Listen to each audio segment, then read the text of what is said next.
एक पार्टिकल को आपने ऊपर से ड्रॉप किया है और एक पार्टिकल को आपने नीचे से ऊपर की तरफ प्रोजेक्ट किया है u वेलोसिटी से। कुछ वेलोसिटी आपने उसको दे दी होगी ताकि वो ऊपर जाए। ये है a और ये है भाई साहब हमारे b, है ना। और ऊपर से ड्रॉप कर दिया और नीचे वाले को फेंक दिया, है ना। फेंक दिया मतलब अब वो भी ग्रेविटी के भरोसे है। तो अगर मैं आपसे बात करूं, ये आपका ग्राउंड लेवल मान लेते हैं, acceleration of a with respect to b कितना होगा। दोनों ग्रेविटी के भरोसे है, एक को ऊपर से ड्रॉप किया है और एक को नीचे से u स्पीड से फेंका है। आपको बताना है acceleration of a with respect to b, ये क्वेश्चन है। चलिए ट्राई करिए बच्चा। अच्छा बेटा एक सिंपल सी बात बताओ, आपने पार्टिकल को ऊपर से नीचे छोड़ा हो चाहे नीचे से ऊपर छोड़ा हो, ग्रेविटी हमेशा किधर लगती है, बताना जरा एक बार जल्दी से। सर ग्रेविटी तो हमने सुना है हमेशा इधर ही लगती है, नीचे की तरफ। दोनों पे ग्रेविटी सेम डायरेक्शन में लगेगी, मतलब एक्सेलरेशन ऑफ a ये भी माइनस g है और एक्सेलरेशन ऑफ b ये भी माइनस g है। तो acceleration of a minus acceleration of b कितना आएगा, 0। अगर दो चीजों पे सेम एक्सेलरेशन लग रही है तो उनकी रिलेटिव एक्सेलरेशन 0 हो जाएगी। मतलब अगर आप इस क्वेश्चन को रिलेटिव मोशन से सॉल्व करोगे तो इसका मतलब इनके ऊपर ग्रेविटी लगी नहीं रही। रिलेटिव की बात करूं, इनके पास रिलेटिव में कोई एक्सेलरेशन नहीं है। तो अगर आप इस क्वेश्चन को रिलेटिव में सॉल्व करोगे तो आप एक्सेलरेशन को कंसीडर नहीं करोगे। समझ में आया सब लोगों को। दोनों की ग्रेविटी सेम है, मैं वेलोसिटी की बात नहीं कर रहा। वेलोसिटी अलग अलग हो सकती है बट एक्सेलरेशन सेम है क्योंकि दोनों ग्रेविटी है। Yes, all clear, doubt clear हो गया सबका। Acceleration is 0। ओके सर ठीक है, नोट करो फिर जल्दी से, नोट कर लो इसको। आगे चलेंगे फिर हम। मान लो आपके पास एक ट्रेन है, ये एक ट्रेन है।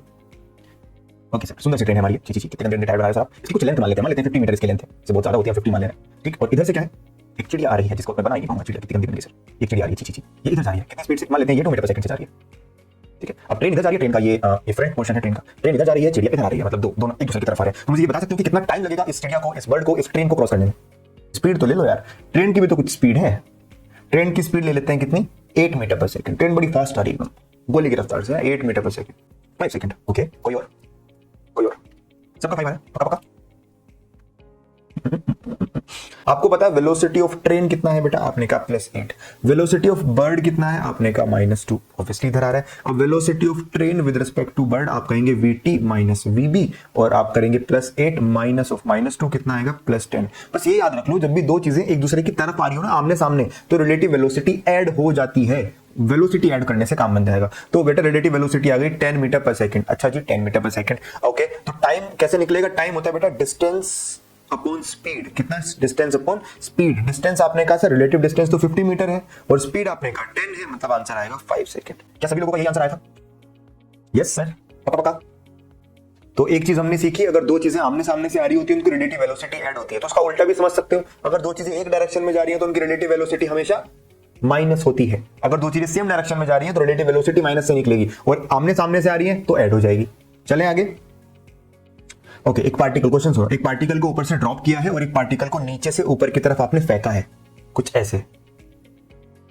लिप रीडिंग सीख लेते हैं। ओके, ये भी सही आइडिया वैसे, बट टाइम लगेगा इसमें। हाँ, नीचे से आपने ऊपर फेंका है और ऊपर वाले को ड्रॉप करा है। नीचे से कितनी स्पीड से फेंका है, मान लेते हैं आपने फेंका है 40 मीटर पर सेकंड से। ओके, कितना, 40 मीटर, या फिर थोड़ी स्पीड बढ़ा दो, मान लेते हैं आपने फेंका है 50 मीटर पर सेकंड से। 50 मीटर पर सेकंड से आपने ऊपर फेंका। ऑलराइट सर, ठीक है। और ये जो टोटल डिस्टेंस थी, मतलब ये जो टोटल डिस्टेंस है, मान लेते हैं ये है आपका 150 मीटर। कितना, 150 मीटर, ये टोटल डिस्टेंस। तो आपको ये बताना है कि ऊपर वाले पार्टिकल को ड्रॉप किया और नीचे वाले को 50 मीटर पर सेकंड से ऊपर फेंका, तो ये कितने टाइम के बाद मिलेंगे और कहां पे मिलेंगे, है ना, समझ गए। ये ग्राउंड से फेंका ऊपर, ऊपर वाले को ड्रॉप किया है, इसको आप ए नाम दे सकते हो, इसको आप बी नाम दे सकते हो। बस आपको क्वेश्चन में क्या बताना है कि ये दोनों कब और कहां मिलेंगे। क्वेश्चन समझ में आया, ये दोनों कब मिलेंगे, इनका मिलन कब होगा और कहां पे होगा, वो जगह बताओ और वो टाइम बताओ। 3 सेकंड, क्या बात है, प्रीति ने बताया 3 second, Sophia 3 second. Okay, position भी बता दो, कहां पे, नीचे से कितना ऊपर या ऊपर से कितना नीचे। टाइम तो आप लोगों ने एकदम सही बताया, टाइम में तो कोई दिक्कत नहीं है। इस क्वेश्चन को करने के 2 तरीके हैं, या तो बिना रिलेटिव मोशन के करो, ऊपर वाले को अलग सॉल्व करो, नीचे वाले को अलग सॉल्व करो और दोनों के इक्वेशन को साथ में मर्ज कर दो। एक रिलेटिव मोशन वाला तरीका है जो हम यहां पे करेंगे। तो सबसे पहले तो सर इस क्वेश्चन को मैं आपको इनडायरेक्टली एक कॉन्सेप्ट तो मैं आपको बता ही चुका। ऊपर वाले पार्टिकल को ड्रॉप किया है, नीचे वाले को ऊपर की तरफ फेंक के छोड़ दिया है। इसका मतलब अगर आपसे मैं पूछूं इस क्वेश्चन में रिलेटिव एक्सेलरेशन कितनी है, रिलेटिव एक्सेलरेशन किसी की भी बात करूं तो बेटा वो है जीरो। कितनी है? जीरो। मतलब दोनों पार्टिकल के ऊपर सेम ग्रेविटी एक्ट कर रही है तो रिलेटिव ग्रेविटी जीरो हो गई। इसका मतलब जब ग्रेविटी है ही नहीं, एक्सेलरेशन है ही नहीं, तो ये दोनों पार्टिकल कैसा मोशन करेंगे? रिलेटिव मोशन में आते ही ये दोनों पार्टिकल यूनिफॉर्म मोशन करेंगे। यूनिफॉर्म मोशन का मतलब समझते हो कि जो स्पीड इनके पास है उतनी रहेगी। ऊपर वाले पार्टिकल के पास कितनी स्पीड है बेटा? वेलोसिटी ऑफ ए कितनी है? आपने कहा सर वो तो जीरो है, रेस्ट पे था, तो वो हमेशा रेस्ट पे ही रहेगा। अगर हम रिलेटिव में सोचें तो वो रिलेटिव में हमेशा रेस्ट पे ही रहेगा। तो अगर मैं बी की बात करूं, इसकी स्पीड कितनी है? आपने कहा 50, तो ये 50 से ही चलता रहेगा। तो रिलेटिव में अगर आप इसको समझो, ऊपर वाला पार्टिकल ऊपर रह गया और नीचे वाला पार्टिकल 50 मीटर पर सेकंड से धीरे धीरे धीरे ऊपर जा रहा है, तो उसको 50 मीटर पर सेकंड से 150 मीटर ट्रेवल करने में कितना टाइम लगेगा? तो टाइम इज इक्वल टू हो जाएगा distance upon speed 150 divided by 50। Answer आया 3 सेकंड। तो क्वेश्चन को रिलेटिव मोशन में ले जाते ही आपका फायदा हुआ कि ऊपर वाला पार्टिकल वहीं पे अटका रहा और नीचे वाला पार्टिकल धीरे धीरे ऊपर गया और फाइनली 3 सेकंड में वो दोनों के दोनों मिल जाएंगे। क्या यहां तक आपको मेरी बात समझ आ रही है? सबको टाइम निकालना आ गया? सच में ऐसा नहीं हुआ होगा बट रिलेटिव में ऐसा हो रहा है। Yes sir. डिस्टेंस बता दो एक बार जल्दी। हाँ जी, डिस्टेंस कितना आ रहा है बेटा? 45 मीटर ऊपर से। ओके, अब बात करते हैं कि अच्छा 3 सेकंड बाद मिल तो गई है तो टाइम तो एकदम सही निकल गया। अब डिस्टेंस कैसे निकाले? अब सोचो, ऊपर वाले पार्टिकल को, अब इसको बिना रिलेटिव के समझो, ऊपर वाले पार्टिकल को अगर मैं ड्रॉप कर दूं तो 3 सेकंड में वो कितना डिस्टेंस ट्रेवल करेगा? ऊपर वाले पार्टिकल को अगर मैं ड्रॉप कर दूं तो 3 सेकंड में वो कितना डिस्टेंस ट्रेवल करेगा? तो आप फॉर्मूला लगा दो, S = UT + ½ AT स्क्वायर। यही वाला फॉर्मूला लगा देंगे तो ये आ जाएगा बेटा, UT का वैल्यू तो 0 हो जाएगा। मैं A के लिए सॉल्व कर रहा हूं और ए ऊपर वाले पार्टिकल के लिए, तो ½ × 10 हो जाएगा 5 और t स्क्वायर हो जाएगा 9, मतलब 45 मीटर। कहां से? ऊपर से 45 मीटर पे पहुंच जाएगा। तो आफ्टर 3 सेकंड ये वाले भाई साहब कहीं यहां पे पहुंच जाएंगे और ये बी वाले भाई साहब कहीं यहां पे पहुंच जाएंगे। तो अगर ऊपर से आंसर बताओगे तो 45 मीटर आपका आंसर आएगा और अगर नीचे से आंसर बताओगे तो 105 मीटर आपका आंसर आएगा। ऊपर से बताओगे तो 45 आएगा और नीचे से बताओगे तो 105 आएगा। Yes, all clear? बोल के बताओ। हाँ, बट डिस्टेंस को रिलेटिव में मत निकालना, हमेशा टाइम को रिलेटिव में निकालना। याद रखना, टाइम रिलेटिव में निकलेगा, एक बार टाइम निकल गया फिर डिस्टेंस को आप वापस से नॉर्मल प्रोसीजर से निकाल सकते हो। तो ये वाला क्वेश्चन भी, इस टाइप के क्वेश्चन पूछे जाते हैं, आप इजीली कर सकते हो। आओ मान लेते हैं, ओके मान लेते हैं ये एक ऑब्जेक्ट है ए और ये है ऑब्जेक्ट एक बी। ये आगे जा रहा है, इसकी स्पीड कुछ मान लेते हैं 36 किलोमीटर पर आवर मान लेते हैं। इसकी स्पीड कुछ मान लेते हैं, ये कितनी स्पीड से जा रहा है? मान लेते हैं ये 4 मीटर पर सेकंड से जा रहा है। मान लेते हैं, आप कुछ भी मान लो, 4 मीटर पर सेकंड से जा रहा है। ये एक्सेलरेटेड मोशन कर रहा है और ये यूनिफॉर्म मोशन कर रहा है। ये यूनिफॉर्म मोशन कर रहा है, ठीक है। पहले वाला जो पार्टिकल ए है वो एक्सेलरेट कर रहा है, धीरे धीरे उसकी स्पीड बढ़ रही है और ये जो आगे वाला पार्टिकल है वो कांस्टेंट स्पीड से 36 किलोमीटर पर आवर की स्पीड से आगे की तरफ जा रहा है। अच्छा जी, क्या करें? अब आपको ये बताना है कि इन दोनों के बीच में अगर कुछ डिस्टेंस है, मान लेते हैं इन दोनों के बीच में डिस्टेंस जो आपको दे रखी है इट इज 4 किलोमीटर मान लेते हैं, मतलब 4000 मीटर। ये वाली डिस्टेंस 4000 मीटर है और इसका जो एक्सेलरेशन है उसको मान लो 2 मीटर पर सेकंड स्क्वायर। तो कितना टाइम लगेगा ए को बी तक पहुंचने में? अब मैंने टाइम को क्वेश्चन मार्क बना दिया, बाकी सब आपको बता दिया।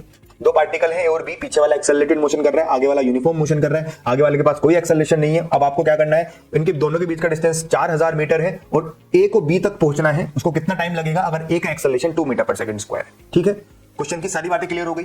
कोई डाउट तो नहीं है? सारे वेरिएबल मैंने आपको लिख के बता दिए, अब आप इसको सॉल्व करो, लग जाओ काम पे। इसका आंसर सही आना चाहिए, इसमें गड़बड़ी नहीं होनी चाहिए। कौन सा मेथड लगाना है? किसी एक को ऑब्जर्वर मान लो और उस ऑब्जर्वर का सब कुछ ऑब्जेक्ट को पकड़ा देना, ये वाला मेथड लगाएंगे। आइए सर, किसको ऑब्जर्वर मानूं? बी को ही मान लेता हूं। मान लेते हैं बी ऑब्जर्वर है। वेलोसिटी भी दे दो। किसकी वेलोसिटी? ऑब्जेक्ट को। हाँ दे देंगे, इसको बी को ऑब्जर्वर मान लेते हैं। तो बी हमारा रेस्ट पे हो गया। अब जो कुछ भी बी के पास है वो ए को मिलना ही मिलना है। ए के पास खुद की वेलोसिटी कितनी थी? 4 मीटर पर सेकंड, खुद की वेलोसिटी। अब बी की वेलोसिटी को कन्वर्ट कर लेना, 36 × 5/18। बी की वेलोसिटी है 10 मीटर पर सेकंड। तो बी को जब आपने ऑब्जर्वर बना दिया तो बी की वेलोसिटी को ए को देना पड़ेगा अपोजिट डायरेक्शन में। तो आपने दे दिया 10 मीटर पर सेकंड। इसका मतलब ए के पास कितनी स्पीड है इनिशियल? आपने कहा 10 पीछे 4 आगे, इसका मतलब वो पीछे जा रहा है कितने से? इसकी नेट वेलोसिटी आ गई पीछे की तरफ -6 मीटर पर सेकंड, याद रखना। ठीक है, एक्सेलरेशन आपको पता ही है +2 आगे की तरफ है ना। और रही बात डिस्प्लेसमेंट की, उसे कितना डिस्प्लेसमेंट या डिस्टेंस ट्रेवल करना है? आपने कहा 4000 मीटर। चलिए sir, s is equal to u t plus half a t square लगा दीजिए, s equal to u t plus half a t square लगा दीजिए। s का वैल्यू कितना है 4000, u कितना था -6, t कितना है सर वो तो फाइंड करना है, प्लस हाफ एक्सेलरेशन कितना है 2 और t स्क्वायर आपको फाइंड करना है बेटा। इससे ये कैंसिल हो गया, आपकी इक्वेशन बनी t स्क्वायर -6t प्लस 4000, है ना, यही प्लस 4000 आएगा, नहीं -4000 आएगा बेटा, ये आएगा -4000 इज इक्वल टू 0, ठीक है ना। ये आपके क्वाड्रेटिक इक्वेशन आ गई। यहां तक किसी को कोई दिक्कत, यहां तक किसी को कोई दिक्कत? No sir. अब क्वाड्रेटिक इक्वेशन है, क्वाड्रेटिक इक्वेशन को सोल्व करने के दो तरीके हैं, या तो आप फैक्टराइजेशन कर लो, अब मुझे लगता तो है नहीं फैक्टराइजेशन इसका हो पाएगा, तो यहां से एक काम करो, चुपचाप श्रीधराचार्य फॉर्मूला लगाओ और अपना आंसर निकालो। श्रीधराचार्य फॉर्मूला कैसे लगाया जाता है उसके बारे में भी हम पहले बात कर चुके हैं, आपको पता है, इसको कंपेयर कर दो। ax square plus bx plus c is equal to 0 से a का वैल्यू आ गया 1, b का वैल्यू आ गया -6 और c का वैल्यू आया -4000, यस 4000। सॉल्व कर लो, जो भी आंसर आएगा, तो आपका बेटा t का वैल्यू आएगा -b plus minus under root of b square -4ac upon 2a। ये आपका श्रीधराचार्य फॉर्मूला। फिजिक्स खत्म, मैथ्स चालू करो बेटा, सॉल्व इसको। तो t इज इक्वल टू आएगा minus of -6 plus minus under root b square हो जाएगा 36 माइनस 4a का वैल्यू 1, c हो गया आपका 4000 माइनस में, तो ये प्लस हो जाएगा 1600 और अपॉन में 2a कितना आएगा 2a मतलब 2। अब इसको जो भी सॉल्व करके रूट वूट में जो भी आएगा उसको वैसा ही लिख के आ जाना, और यही आपका सेकंड में आंसर कहलाएगा, ठीक है।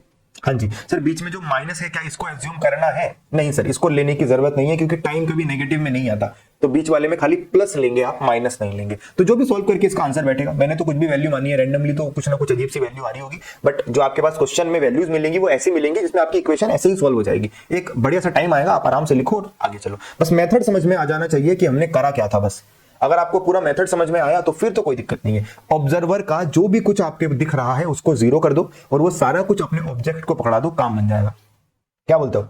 तो सर ये तो आपका रिलेटिव मोशन के बेसिक से क्वेश्चंस। अब रिलेटिव मोशन का आपको डीपीपी में मिल जाएगा, ऐसे क्वेश्चंस मिलेंगे, थोड़े से डिफिकल्ट भी मिल सकते हैं। आप उनको बस एक ही मेथड से ट्राई करिएगा, जो भी कुछ ऑब्जेक्ट के पास है वो ऑब्जर्वर को ट्रांसफर करना है और सॉल्व करना है। रुको रुको रुको रुको, देख लिया पूरा वीडियो? सब समझ आया? नहीं आया तो कमेंट्स में लिखो कि नहीं समझ आया, और क्या समझ नहीं आया वो बताओ।